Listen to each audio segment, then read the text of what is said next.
केंद्र की नरेंद्र मोदी सरकार ने आज वित्त मंत्री निर्मला सीतारमण के द्वारा लोकसभा में आज बजट प्रस्तुत किया गया।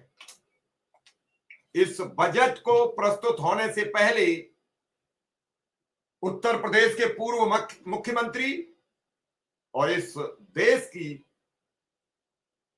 तीसरी सबसे बड़ी लोकसभा में पार्टी अखिलेश यादव ने बड़े सवाल उठाए।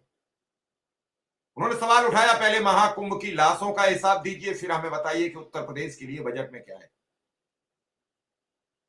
उन्होंने कहा है कि अब हम गोल गोल नहीं सुनेंगे।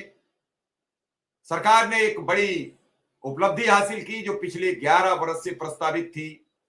सरकार ने आज 12 लाख तक की स्लैब को टैक्स फ्री कर दी, यानी जो व्यक्ति 12 लाख रुपए तक की सैलरी या कमाई है साल भर की, अब उसे 0 टैक्स देना पड़ेगा। और ये क्यों हुआ? इसका बड़ा कारण था दिल्ली का चुनाव। सबसे ज्यादा मिडिल क्लास लोग बड़े महानगरों में रहते हैं, भाई टैक्स पेयर होते हैं, और इसमें कर्मचारी, शिक्षक, किसानों को तो खैर टैक्स फ्री है, वो सब है।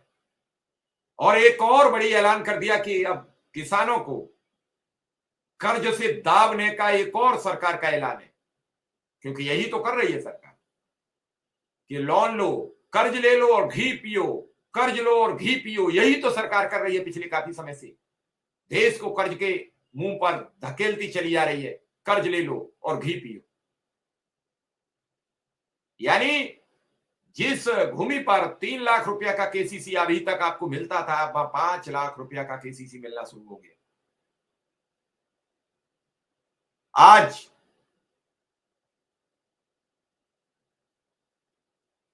इन सब ऐलानों के बीच कर्मचारी शिक्षकों को क्या मिला? उत्तर प्रदेश के हिस्से में क्या आया? शिक्षा विभाग के हिस्से में क्या आया बजट? ये सब विस्तृत बातचीत अब कल से यानी 6 तारीख के बाद सदन में बजट पर चर्चा होगी। इससे पहले अभी हमने समाजवादी पार्टी के चंदौली लोकसभा सांसद वीरेंद्र सिंह जी के साथ प्रोग्राम किया। उसमें उन्होंने बताया कि सरकार 6 तारीख से बजट पर बात करेगी। 5 तारीख को दिल्ली में मतदान होगा, छुट्टी रहेगी लोकसभा की, और 3 और 4 तारीख को यानी 4 तारीख को प्रधानमंत्री जी राष्ट्रपति के अभिभाषण पर सदन में धन्यवाद प्रस्ताव पर बोलेंगे। और उसके बाद 6 तारीख से सदन में बजट पर चर्चा होगी। इससे पहले सदन में राष्ट्रपति के अभिभाषण पर चर्चा होगी। बहुत कुछ नजर आ रहा है। इसी के बाद फरवरी में किसी भी समय ऐलान होगा उत्तर प्रदेश के बजट का।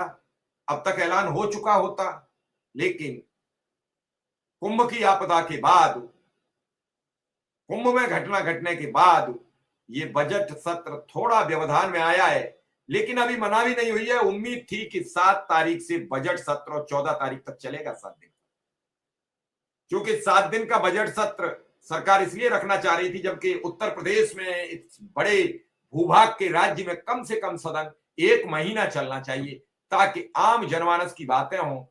लेकिन वो 1 महीना चलेगा कैसे? सरकार कोई ऐसी उपलब्धि नहीं ला पा रही है जिससे सदन सुचारू चले, विपक्ष का मुंह बंद रहे, विपक्ष सवाल न कर पाए।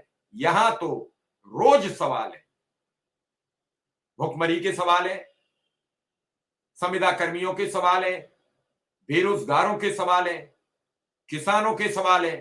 हर मौके पर सवाल ही सवाल है। लोगों की मौतों का सवाल है, लोगों के बिखरते परिवारों के सवाल है। तो ऐसे में सरकार जवाब कैसे दे विपक्ष के आंकड़ों का? तो ये बात तय हुई।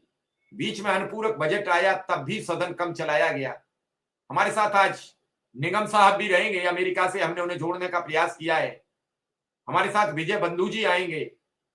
हमारे साथ अनुदेशक शिक्षा मित्रों की हर संभव मदद करने वाले डॉक्टर राजाराम त्रिपाठी जी भी आएंगे। हमारे साथ तारकेश्वर साई जी भी रहेंगे।